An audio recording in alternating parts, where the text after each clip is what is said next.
आप लोग hello dear student, कैसे हैं आप लोग। आप लोगों की पढ़ाई कैसी चल रही है। तो आज हम आप लोगों के बीच बायो का फर्स्ट चैप्टर का रिप्रोडक्शन का फर्स्ट टॉपिक लेके उपस्थित हो रहे हैं। तो चलिए आज हम लोग देखते हैं चैप्टर फर्स्ट। तो देखिए ये जो है आपका मतलब रिप्रोडक्शन चैप्टर यूनिट जो छठा है। इस यूनिट में टोटल चैप्टरों की संख्या 4 है ना। टोटल चैप्टर 4 है। पहला रिप्रोडक्शन इन लिविंग ऑर्गेनिज्म, मतलब जीवों में जनन या प्रजनन। जनन और प्रजनन दोनों एक ही बात है। तो चलिए अब नेक्स्ट दूसरा चैप्टर है सेक्सुअल रिप्रोडक्शन। क्या है? Sexual reproduction in flowering plant. अर्थात कहने का मतलब हुआ कि पुष्पी पौधों में लैंगिक जनन। इसके बाद नेक्स्ट चैप्टर आपका ह्यूमन रिप्रोडक्शन, मानव में प्रजनन। इस चैप्टर में हम लोग गेस्टेशन पीरियड से लेकर के बच्चे के बर्थ तक के बारे में अध्ययन करेंगे इसमें। तो नेक्स्ट चैप्टर हम लोगों का है चौथा चैप्टर रिप्रोडक्टिव हेल्थ। तो इसमें बच्चे के जन्म से लेकर के आगे तक, अर्थात कहने का मतलब हुआ बचपन से लेकर के 55 तक अध्ययन करेंगे। तो हम लोग आज चलते हैं, फर्स्ट चैप्टर को आगे लेके बढ़ते हैं।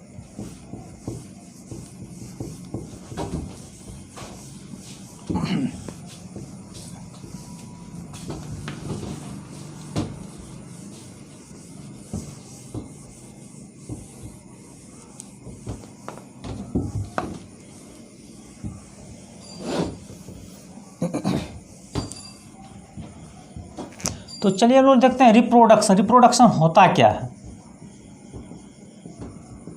रिप्रोडक्शन को हिंदी में प्रजनन या जनन के नाम से जानते हैं, आप लोग पता ही है। तो रिप्रोडक्शन के दो टर्म से बना है, दूसरा है प्रोडक्शन। रिप्रोडक्शन, मतलब होता है अगेन, AGIN अगेन, और प्रोडक्शन मतलब होता है उत्पन्न करना। अर्थात जो पुनः उत्पन्न हो सके उसी को क्या कहते हैं? रिप्रोडक्शन कह सकते हैं। अर्थात जो पुनः उत्पन्न हो, जो क्या हो? पुनः उत्पन्न हो, उसे क्या कह सकते हैं? उसे रिप्रोडक्शन या प्रजनन कहेंगे। अर्थात रिप्रोडक्शन जीवों की एक ऐसी टेंडेंसी है जिसके अंतर्गत कोई भी जीव अपने ही जैसे बच्चे, अपने ही जैसे ऑफस्प्रिंग, अपने ही जैसे संतान, अपने ही जैसे चाइल्ड, अपने ही जैसे शिशु को क्या करते हैं? जन्म देते हैं। इसको डॉटर सेल या संतति कोशिका भी कहते हैं, है ना। तो रिप्रोडक्शन के बारे में आप लोग जान गए। रिप्रोडक्शन है क्या? कह सकते हैं कि कोई भी जीव अपने ही जैसे बच्चे को जन्म देते हैं। ह्यूमन अपने ही जैसे बच्चे को जन्म देते हैं, कैट अपने ही जैसे बच्चे को जन्म देती है, डॉग अपने ही जैसे बच्चे को जन्म देती है। तो जो भी जीव है सब अपने ही जैसे बच्चे को जन्म देती है। जन्म देने की इसी टेंडेंसी को क्या कहते हैं? रिप्रोडक्शन कहते हैं, प्रजनन कहते हैं, जनन कहते हैं। तो इसमें जनन में आप लोगों को बच्चों को कहीं कोई दिक्कत नहीं। तो चलिए अब हम लोग आगे बढ़ते हैं।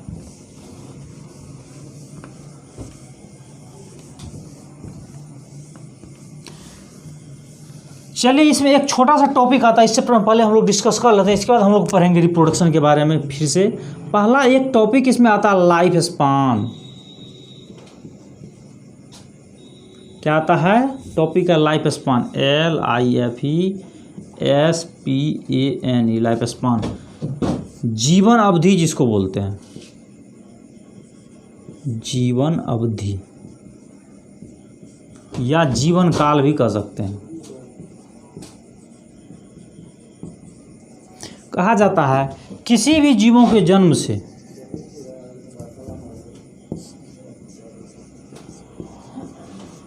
किसी भी जीवों के जन्म से उनकी प्राकृतिक मृत्यु तक की अवधि को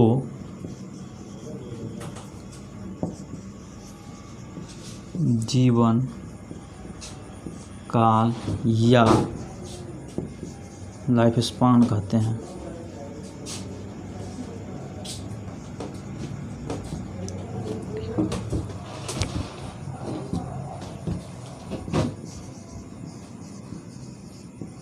the period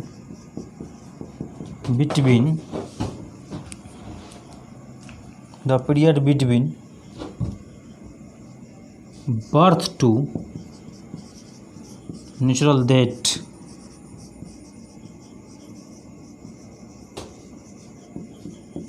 is known as life span.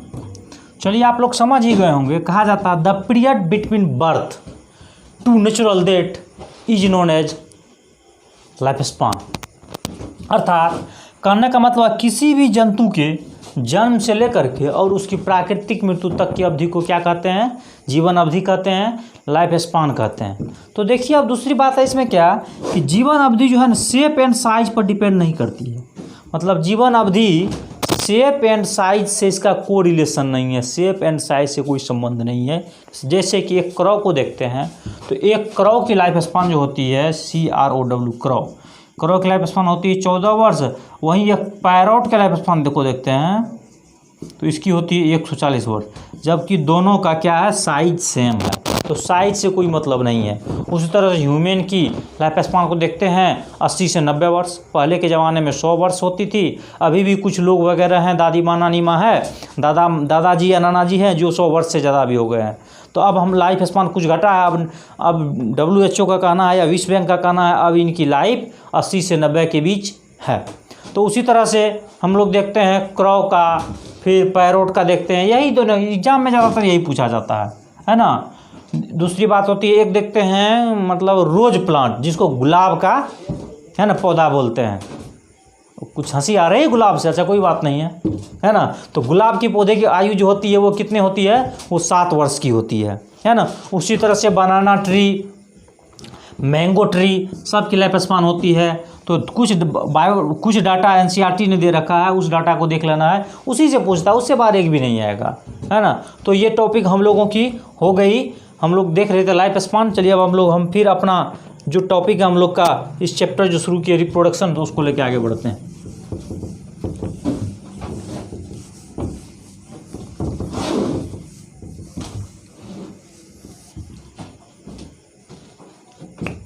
देखिए रिप्रोडक्शन को फोटोकॉपी PHOTOCOPY फोटोकॉपी या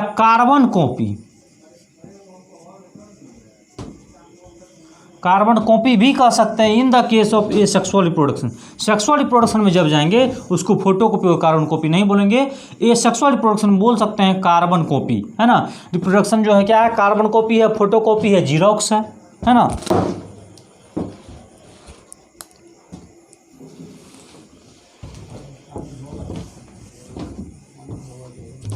चलिए अब बात आती है टाइप ऑफ रिप्रोडक्शन, है ना। तो रिप्रोडक्शन 2 प्रकार की, कितने प्रकार के, 2 प्रकार के, ये सेक्सुअल रिप्रोडक्शन और sexual reproduction.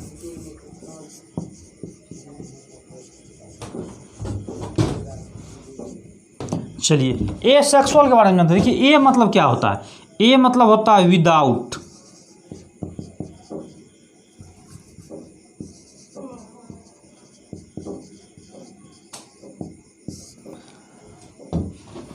Sexual mean sex organ, मतलब जिसमें सेक्स ऑर्गन क्या हो, अब्सेंट हो, क्या हो, अब्सेंट हो। नो मतलब विदाउट नहीं, जिसमें सेक्स ऑर्गन भाग नहीं लेते हैं, सेक्स ऑर्गन पार्टिसिपेटेड नहीं होती है। प्रजनन की वैसी विधि को क्या कहते हैं, सेक्सुअल रिप्रोडक्शन बोलते हैं। इसका दूसरा नाम है यूनिपेरेंटल रिप्रोडक्शन। कौन सी रिप्रोडक्शन, यूनिपेरेंटल।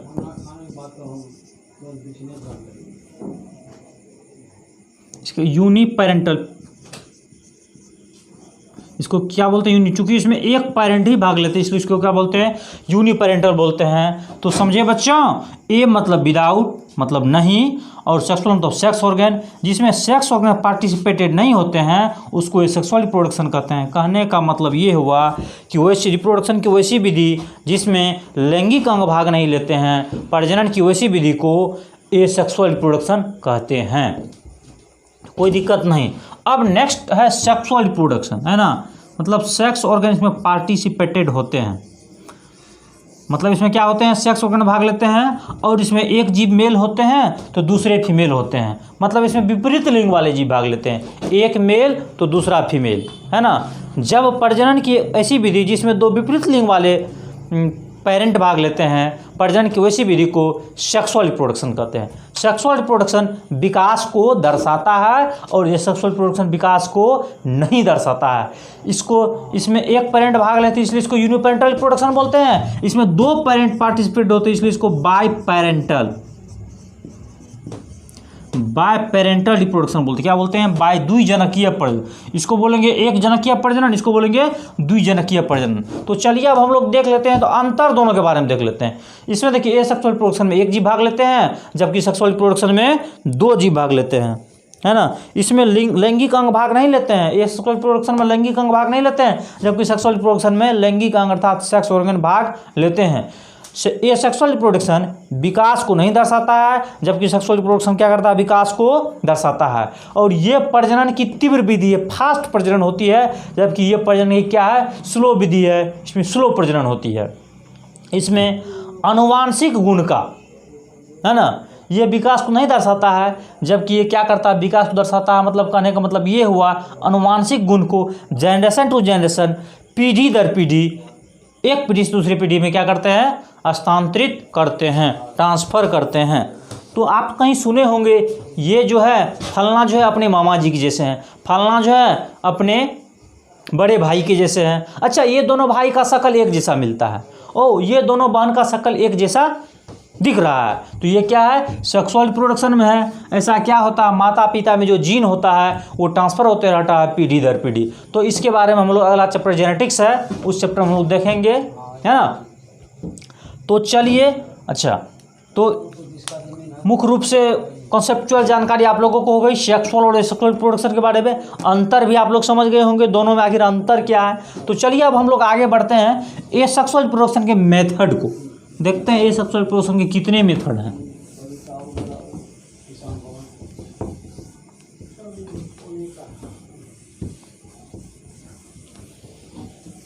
तो चलिए हम लोग देखते हैं मेथड्स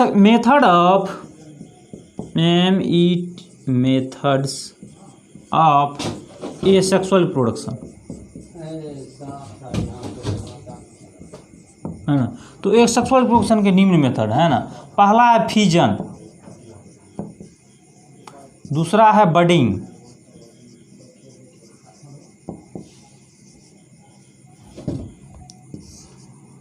तीसरा है स्पोर फॉर्मेशन,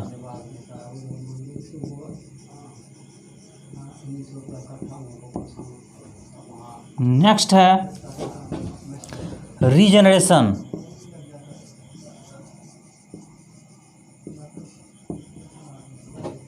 नेक्स्ट है वेजिटेटिव रिप्रोडक्शन।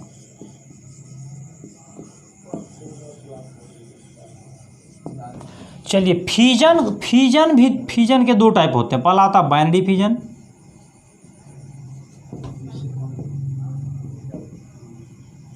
दूसरा मल्टीपल फिजन।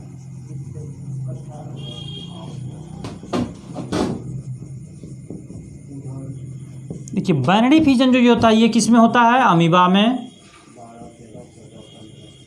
पैरामीशियम में, यूग्लिना में, इसी तरह से ईटीसी देख लेते हैं। ये जो मल्टीपल फिजन होती है ये होती है फीमेल्स, एनोफिल्स, मॉस्क्यूटो, मतलब प्लाज्मोडियम परजीवी क्या है,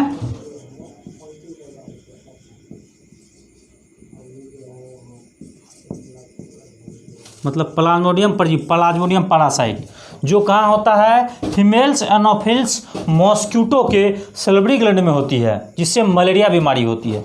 तो बडिंग का भी दो टाइप, एक्सटर्नल बडिंग,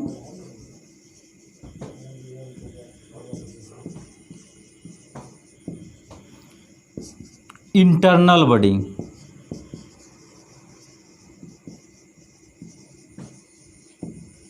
है ना। तो ये जो होता है फिजन मतलब होता है कि बट जाना, क्या होना, बट जाना। मतलब बाइनरी फिजन मतलब होता है अगर कोई भी जीव दो भाग में बंटता है तो प्रजनन की वैसी विधि को बाइनरी फिजन कहते हैं। ये किसमें होता है, अमीबा में, पैरामीशियम में, यूग्लिना में, ईटीसी में, जो कि क्या है, लोअर ऑर्गेनिज्म है। इसके बाद है इसी का एक टाइप है, इसका ए नंबर बी नंबर कर दीजिए, इसका मल्टीपल फिजन। मल्टीपल फिजन मतलब हुआ जिसमें एक से ज़्यादा, दो से ज़्यादा भी, मतलब इसको हिंदी में बहुविभाजन बोलते हैं, दो से ज़्यादा होता है। ऐसा होता है फीमेल्स एनाफिल्स मॉस्किटो में जो प्लाज्मोडियम परजीवी होता है, जब वह प्लाज्मोडियम परजीवी किसी हेल्दी पर्सन को बाइट करती है तो ह्यूमन के ब्लड में प्लाज्मोडियम परजीवी मल्टीप्लिकेशन मेथड के द्वारा वो अपनी प्रजाति को क्या करते हैं, बढ़ाते हैं, और कुछ ही समय में वो बढ़ा करके अपनी संख्या में लाखों की वृद्धि कर लेते हैं। मतलब एक से ज़्यादा, मतलब बहुविभाजन, मतलब बहुत सारे विभाजन कर देते हैं, है ना। तो एक उसी तरह से तो बहुविभाजन समझ गए ना, तो इसमें तो कोई कहीं दिक्कत नहीं होनी चाहिए, नहीं।